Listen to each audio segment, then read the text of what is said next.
I'm Gary Kemp. I'm guitar player and songwriter in Spandau Ballet.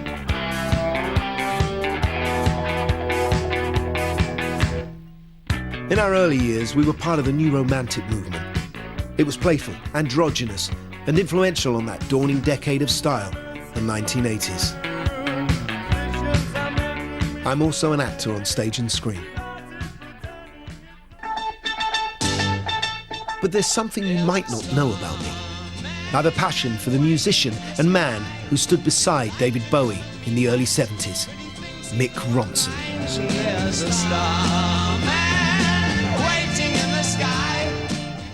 I fell in love with Ronno the same night that I fell in love with David Bowie, July the 6th, 1972. Let the children use it, let all the children boogie. I was a wide-eyed boy of 12, and looking out from my TV screen was a space-age messenger giving voice to my burgeoning sexuality. Pointing a painted finger, he spoke to me. I had to phone someone, so I picked on you. Hey, I'd been chosen. So you heard him too. But my real attraction was to his flaxen-haired sidekick, riding shotgun next to him with his golden guitar, Mick Ronson. There's a starman waiting in the sky. As the singing starman draped an arm around him, I felt a frisson of desire, and I knew I wanted to go to their planet. Let the children choose it, let all the children boogie. Starman waiting in the sky. I grew up in an ordinary working-class family. It was the grey, early 70s. Industrial strikes were never out of the news. The pop stars left over from the 60s had now mostly grown beards and got an Eastern religion. There wasn't much for a young boy from North London to relate to. You just scream with boredom. It was in these confines that David's songs touched me. With Mick's playing and musical settings, they transformed me.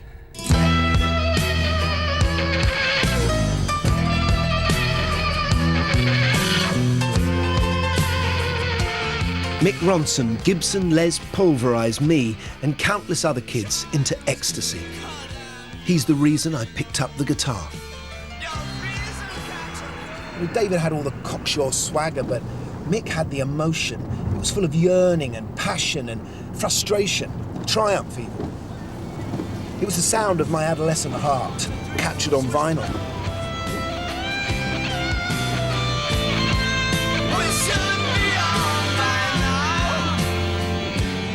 It inspired me to play guitar.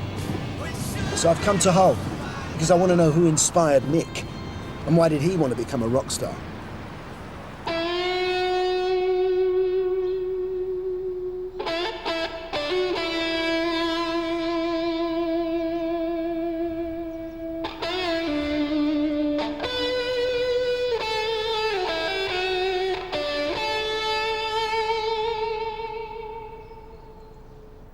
Mick grew up around here on the Greatfield estate in the east of Hull. It was all newly built just after the Second World War. His mother saw a kernel of passion in Mick for music and indulged him in piano lessons. A fairly unusual thing for any working class boy at that time. Then in the 1960s, just before he became a teenager, he heard Duane Eddy and Hank Marvin, and Mick fell in love with the sound of the guitar.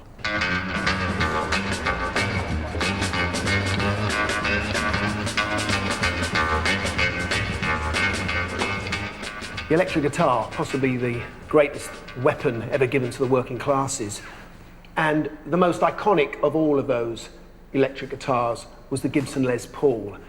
It was designed in the early 50s by Les Paul himself. A guitar for posher occasions that looked like a bow tie. In the early 60s, they discontinued it, but it became one of the guitars of choice of the rock and roll fraternity. And in '68, they reissued one. And this is exactly the guitar Mick would have bought. This is a 1968 Gibson custom Les Paul reissue, and it's mine. What Mick did was he changed the frets because it's very flat. He wanted them a bit higher so he could bend the notes a bit easier. But the thing he did to make it his own was he stripped all this paint off and he took it back to the maple cap underneath. So it was never a golden guitar. It was a stripped wood guitar, which actually, if you think about it, is a very early 70s thing to do.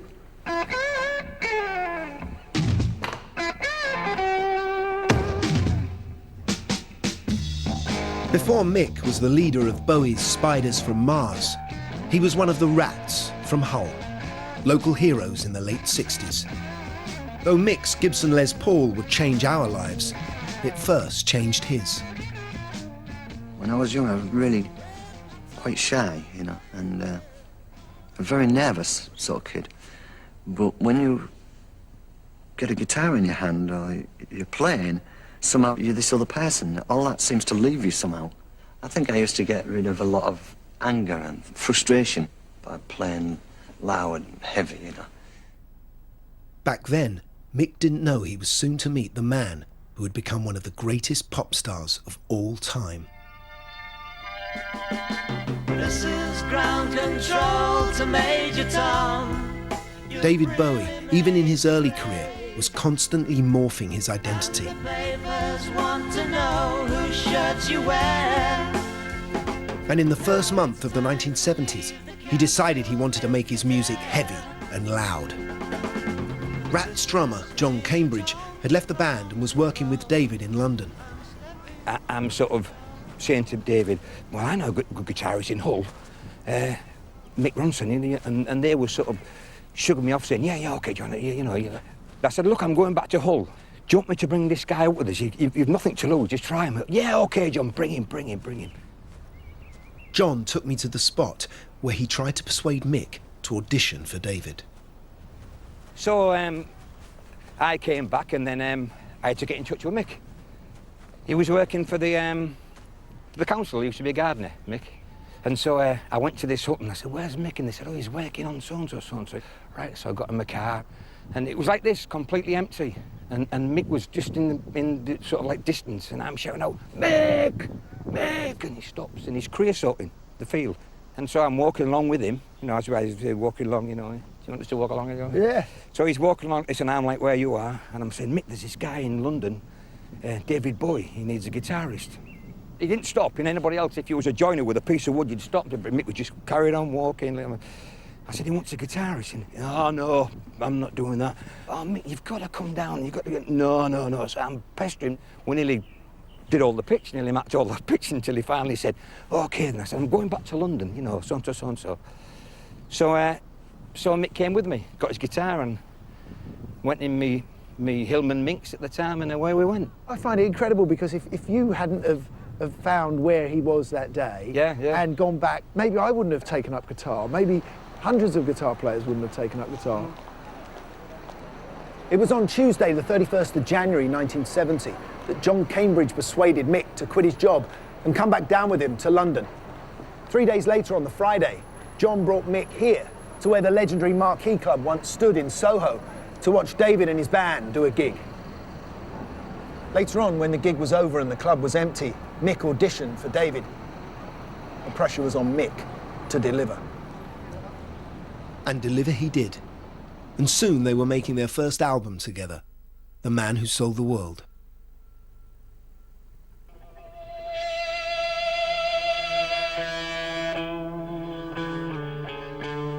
So Mick's the first thing you hear on the first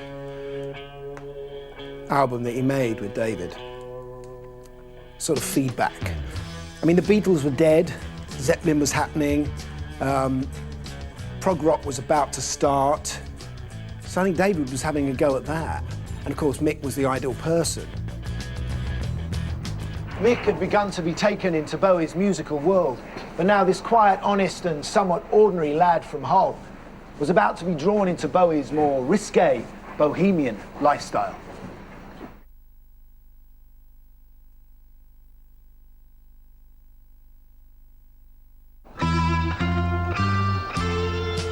I've driven down to Beckenham in South London to find the ghost of an old house, Haddon Hall.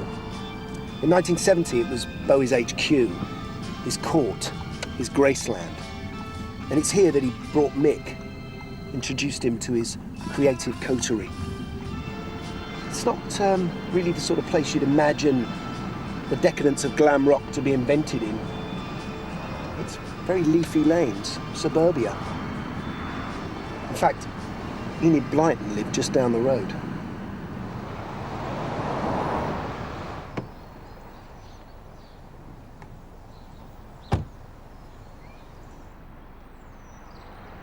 Well, there's no blue plaque, no guided tour. In fact, there's no Haddon Hall anymore. But this is where it would have stood. This big Victorian imposing building that by the time David had arrived there was decaying decadence, a crumbling, rambling manor. But it was a hive of activity. There was this big hall, which could have been a banqueting hall with a minstrel's gallery around the top. David had and Angie had the small room off the side, and the boys, the band, had to sleep on mattresses, basically, on the minstrel's gallery, and there they would rehearse.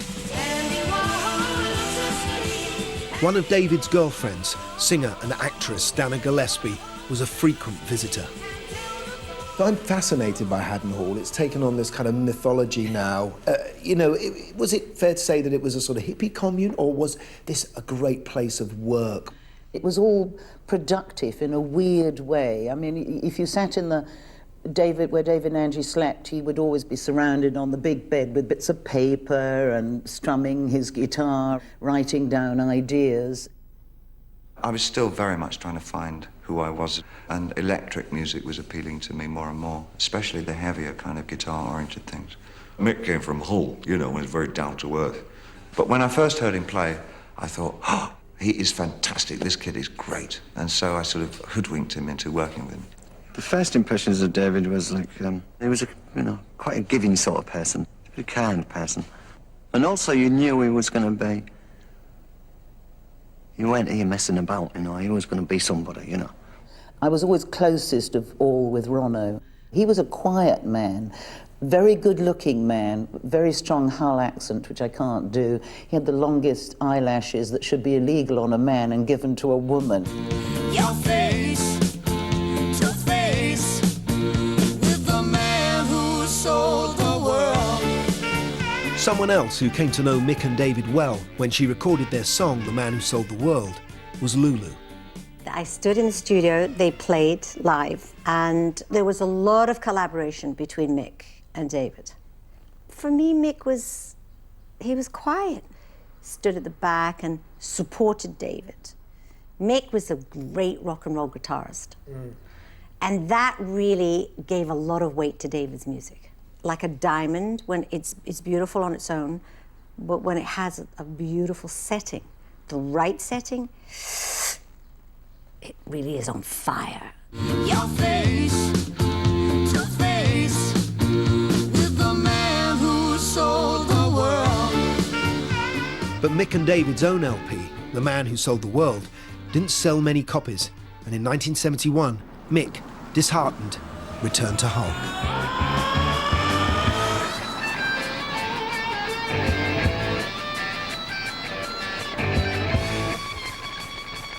Back home, Mick formed the eponymously named band Ronno.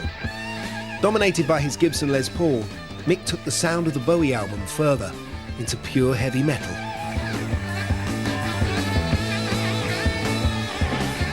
A sound born of the industrial north, places like Hull. It's pretty full on, if you like that sort of thing. And then David called. He told Mick he'd written a new bunch of songs, this time piano-led, a little bit more plaintive. And would he and the boys like to come down and help him record the album? The boys from Hull were about to become the Spiders from Mars.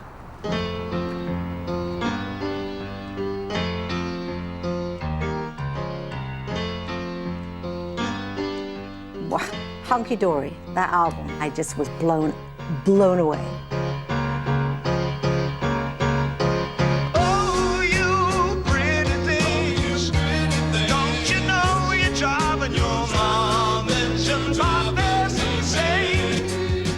David and Mick had a magic for that time it's indefinable, really. That band was hot, and Mick was integral. Let me say it again. You gotta make way for the homo superior. David began delegating multiple roles to his musical companion. Mick was now not just guitarist, but pianist, arranger, orchestrator, almost becoming an artist in his own right. I mean, the thing about Mick is that he was much more than just a rock guitarist. I think David found someone that was really a gift to him. It's a god-awful small affair to the girl with the mousy hair. Mick wrote the orchestral parts for one of the most famous songs of all time, Life on Mars. But this was one of the first things he ever orchestrated, Mick. There are differing stories that he was writing it in the middle of the night in Haddon Hall. There's another story that says he wrote the string parts in the toilet at Trident Studios, which I find hard to believe, really. But it's an amazing first track. She could spit in the eyes of fools as they ask her to focus on sing.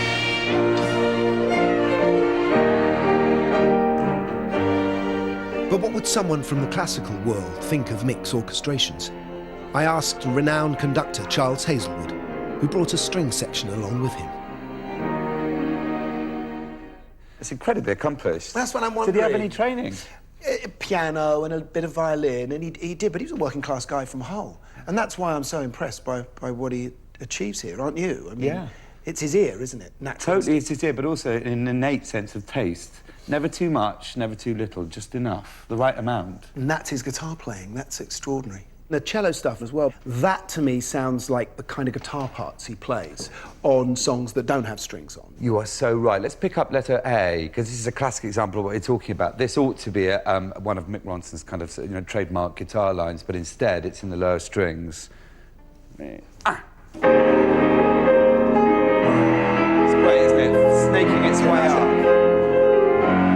And then here come these two. Good, yeah, great.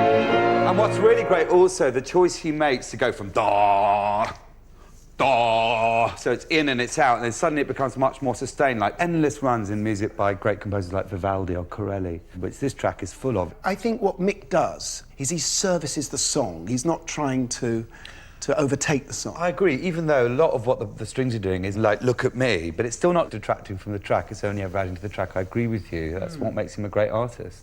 And 3, 4.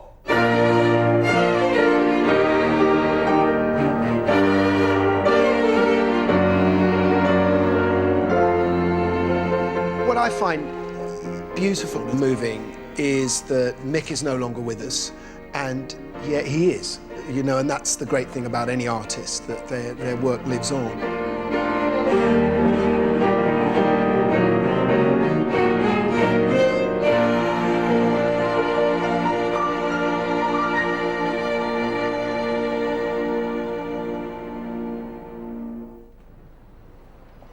But Life on Mars and the Hunky Dory LP wouldn't yet be the classics that are celebrated today. David was changing, and Mick, and later I, were about to be utterly transformed by the latest character in Bowie's fabulous Identity Parade.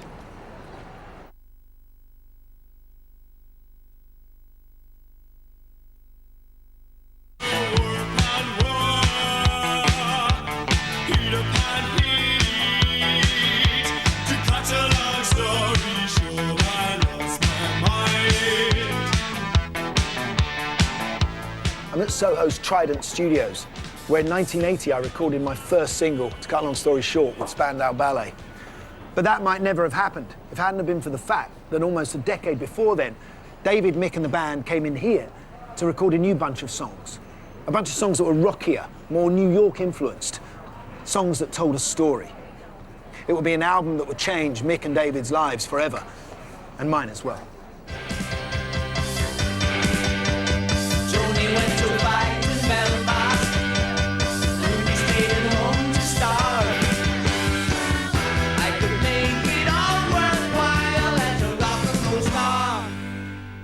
Embodying the story of an alien rock star, the rise and fall of Ziggy Stardust and the Spiders from Mars, with Mick's playing and musical arranging to the fore, became a sensation.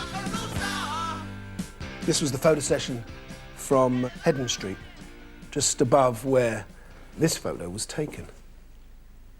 Which, of course, doesn't quite look like this now. I'm going to take you to Hedden Street.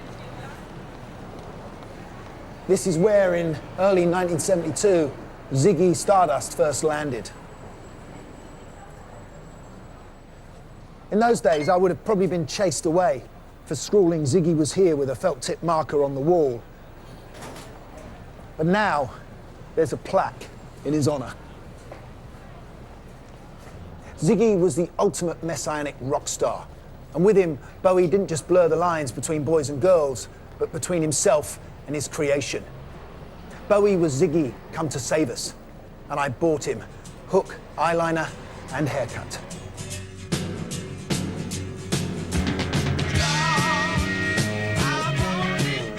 You know, all that dressing up and makeup and everything, kind of what was needed, you know, at the time. I mean, kind of freed a lot of people up, I think, and it made people express themselves a little more, you know. David would be delicate, a little more woman-like or something, and I was kind of like stomping along on the side there, a bit more like a, I can't really say bricklayer, but that's kind of what I mean, you know. I think Mick touchingly downplays his role in this transformative journey Bowie was taking us all on. I wanted to explore this some more. Dylan Jones, editor of GQ magazine, has written about Ziggy and the Spiders' wider cultural impact. It was as much about the way they looked as the music they made. Of course it is. Yeah, and because it gave you something to another world for you to aim for, you know, different from this drab world I was living, and I wanted a bit of that. And in a way, when it became our turn to set the tone, as it were, and to create the music, this was our benchmark. That's what we grew up on, and why we were so visually obsessed in the 80s.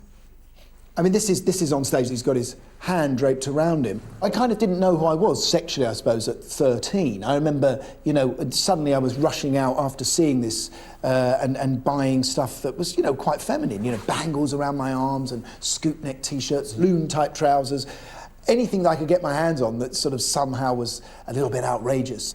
It was outrageous, but it made it acceptable. There's a guy just putting his arm around his best mate at the end of the night. You drunk a bit too much, I love you.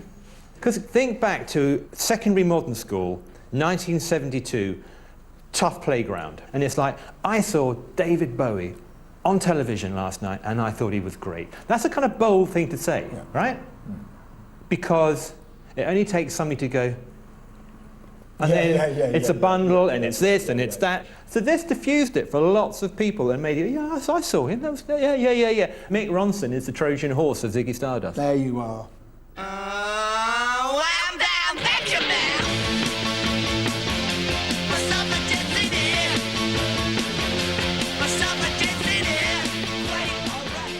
To explore how Mick created his sound, I've come to visit guitarist and producer Bernard Butler, whose early band Suede with singer Brett Anderson seemed to have something of the Mick and David dynamic about them.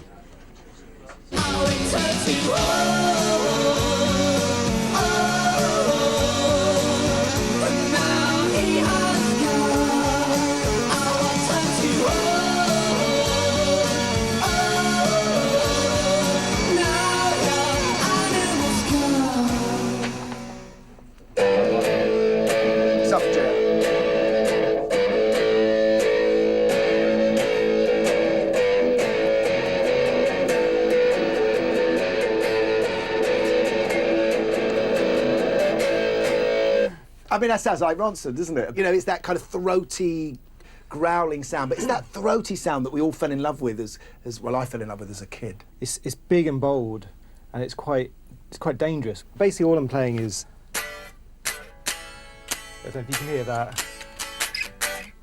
And it could be anything, any 60s band, could be the Hollies or something, you know, or very simple kind of stuff. And then crucially, then you add the wah-wah, which sort of messes up all the harmonics, so all the little tones clash. But then most importantly, I'm just playing right at the bottom, so I'm going.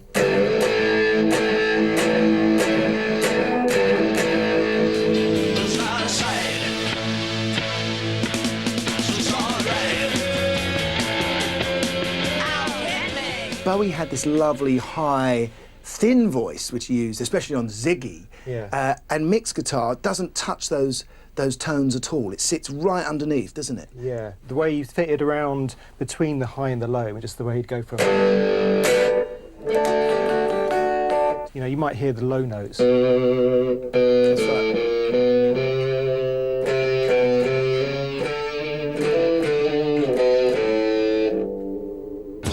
Ziggy played guitar, jamming good with Weird and Gilly and the Spiders from Mars. He played it left These harmonics up here. but played it too far. Became the special man.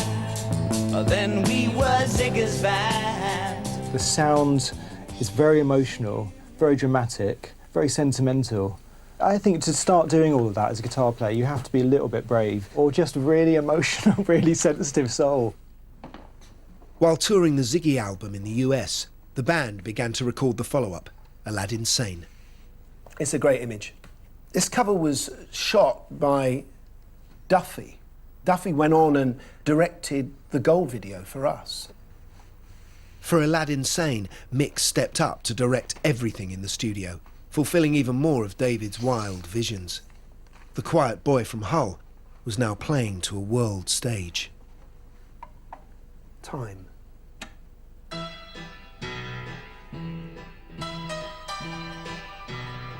Transfixed by the album's androgynous cover as a kid, I always loved this song's interplay between Mick and pianist Mike Garson.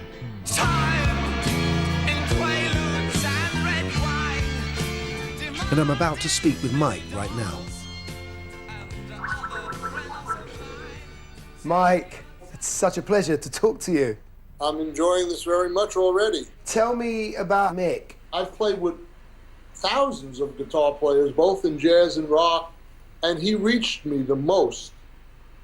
So I knew that I liked this guy. Yeah. Mick and I became very close. We had so many areas where there was a commonality and mutual respect. And then we recorded the Aladdin Sane album.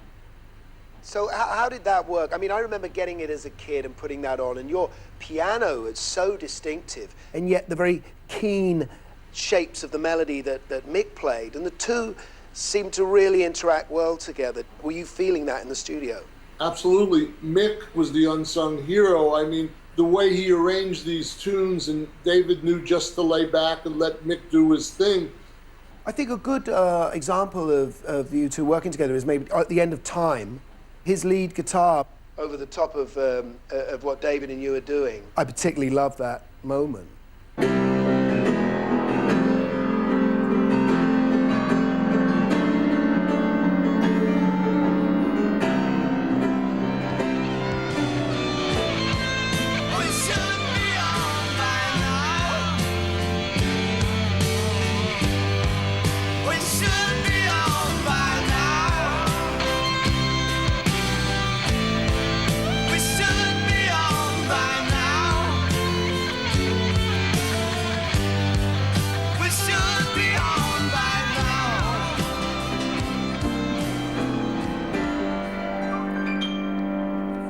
Time.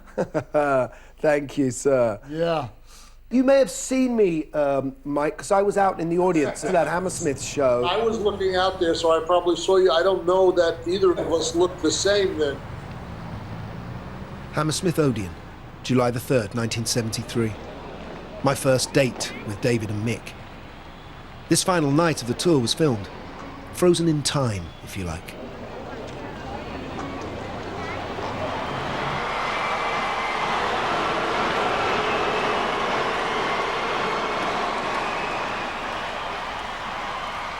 I think I was sitting up there. That's my memory of this madness that was going on in here. This is the place where it began for me, because it changed my life. I felt forever changed after this.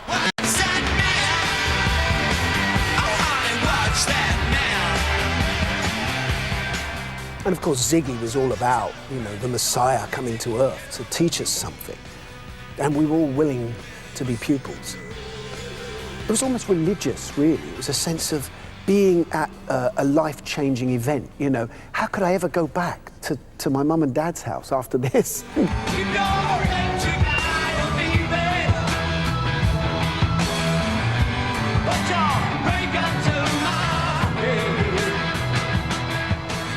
This was an incredible show. I mean, there was a guy here with great charisma who was stalking the stage, but every time he left, you know, Mick would take over.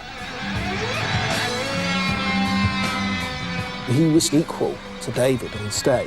His golden hair matched with his golden guitar.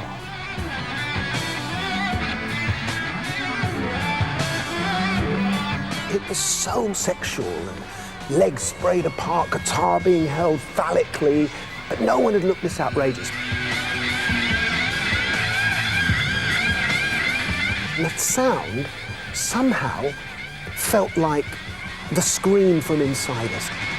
All of that pent-up emotion that we had as young people, you know, just reaching 13, all that pent-up sexuality, not knowing who we were. Somehow Mick's guitar was that noise. And he was channeling us.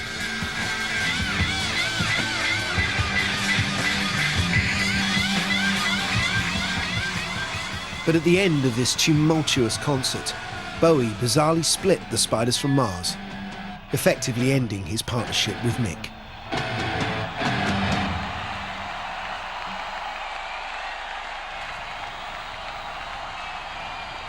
Not only is it the last show of the tour, but it's the last show that we'll ever do. Thank you.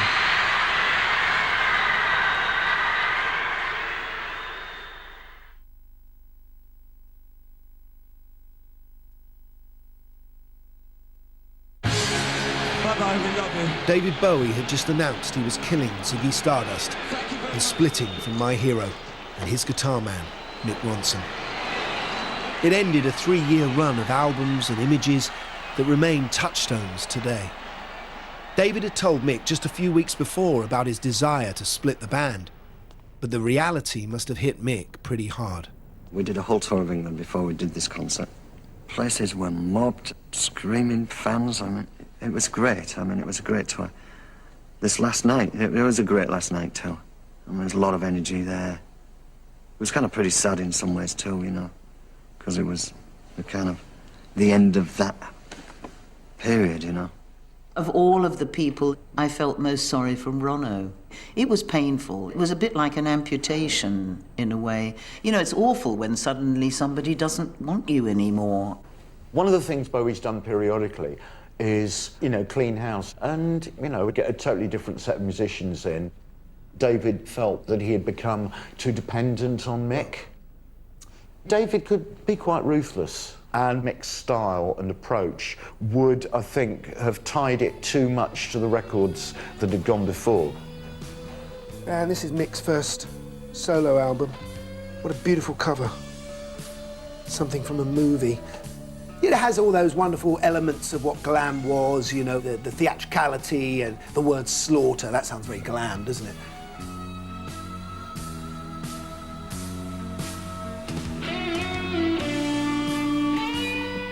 Bowie's manager thrust Mick up front to be a new solo star. This was Mick's big chance. This is Ronson on tour. This was a giveaway when he played at the Rainbow. I'd actually have that on my wall, but my wife would complain. Judging by this gorgeous poster, Ronno was now every inch the star. I've come to see a couple of fellow Ronson fans who stuck with him in his solo career. Oh, hang on, there's loads of girls outside the studio. Can I sign your autograph afterwards? Can I get a photo? All right, thanks. Cheers, Gary. Duran Duran broke through in the same new romantic era as Spandau Ballet. And, no surprise, John Taylor and Nick Rhodes had been young Ronson fans too. We really bonded over Ronno. I mean, strangely enough, it was, I think, because David was so mainstream, everybody liked David. So like us being like elitist, it's like when everybody was a Bowie fan, you say, well, yeah, but we're Mick Ronson fans. Yeah. And actually, I think the first time we met, we were introduced by a mutual friend, and Ronson was like our first shared enthusiasm. So for Mick to then go solo and have this kind of this solo career, it was kind of interesting, wasn't it? It was sort of forced upon him somewhat. Yeah. Yeah.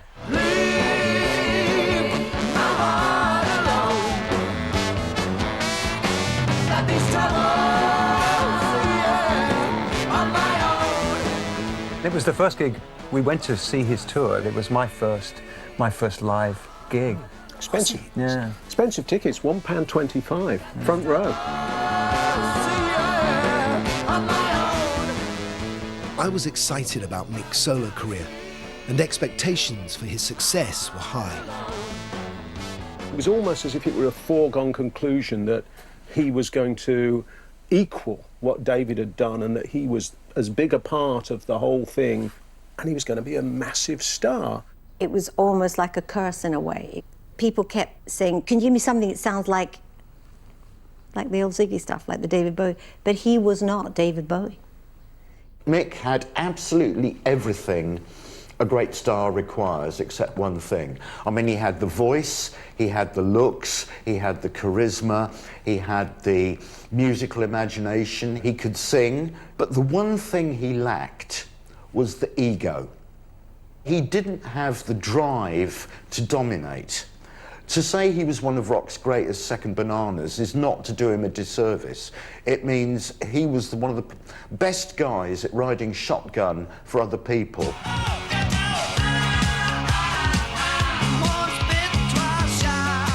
With his solo career not really working out, Mick next rode shotgun with frontman Ian Hunter, a pairing that lasted for the rest of Mick's life.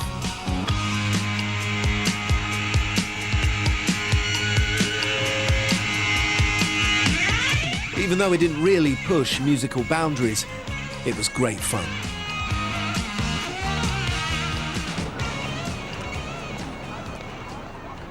And this is where I left, into the excitement of punk, and soon to pursue my own dream with Spandau Ballet, first fired by the spark of my starmen, Mick and David, 6 years before.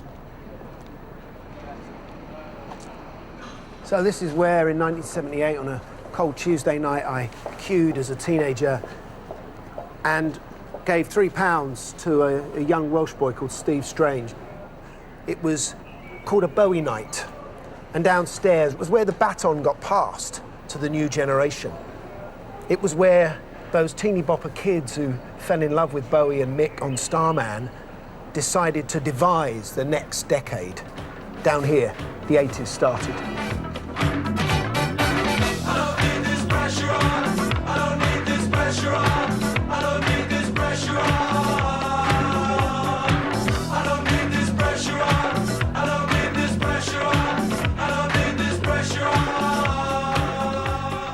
We children of Ziggy and glam rock were about to take on youth culture in the only way we knew, with mascara, extravagant costumes and androgyny.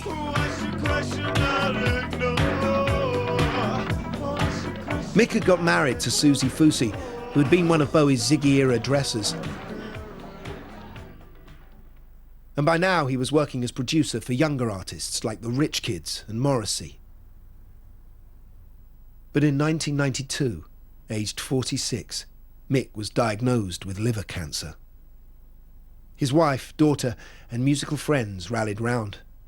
But Mick didn't stop working. He very kindly agreed to come along and play with us for the Freddie tribute show. The concert honouring Queen's Freddie Mercury featured not just Mick, but David Bowie. This is where the fun stops. Together for one last time. I'd like to introduce you to the guitar player from the Spiders of Mars, Mick Ronson. It was very touching for fans, I think, because, you know, after Mick left David, he was always looking for other guitar sidekicks, but for me, none ever really replaced Mick. It was. I would agree with that, yeah. I mean, you know, there were some great people, but there was never a duality of pairing again. Ian Hunter. The song was a classic that Bowie had written for Ian Hunter's band, Mott the Hoople. But it was Mick that owned the stage.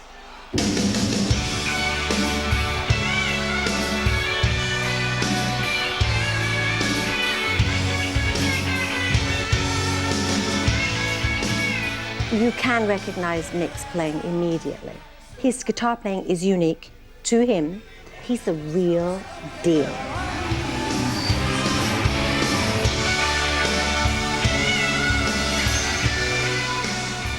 God knows when it was, what he had to drag out of himself to get up there and do that thing at Wembley, because he couldn't have been feeling very well.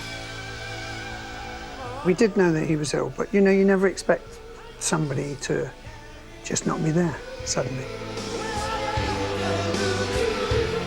But in this last performance, Mick's not playing his iconic Gibson Les Paul. What had happened to that guitar? No one knows quite why, but it seems Mick simply gave it to the Hard Rock Cafe in Sydney, Australia.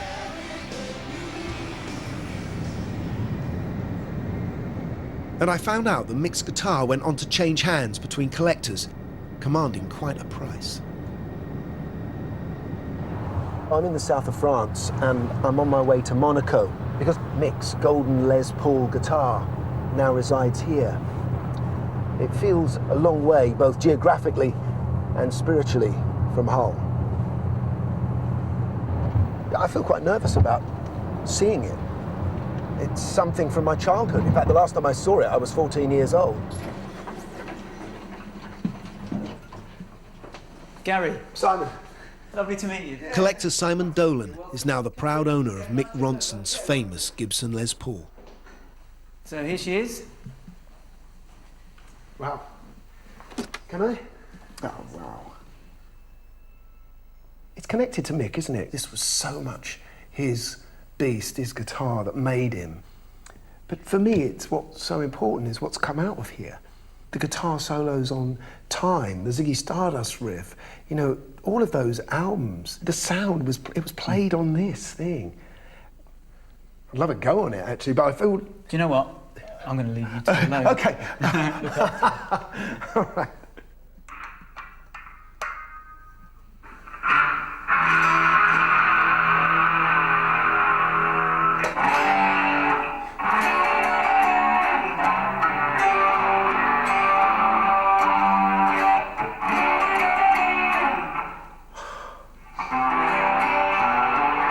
I can only apologise to Mick for doing that, but...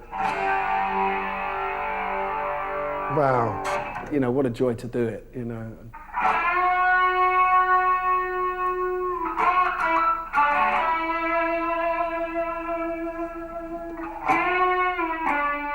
Mick may not have been overly expressive as a man, but his emotion, his melody, and his power came from a place that no one could ever meet and could only ever hear or see when he played guitar.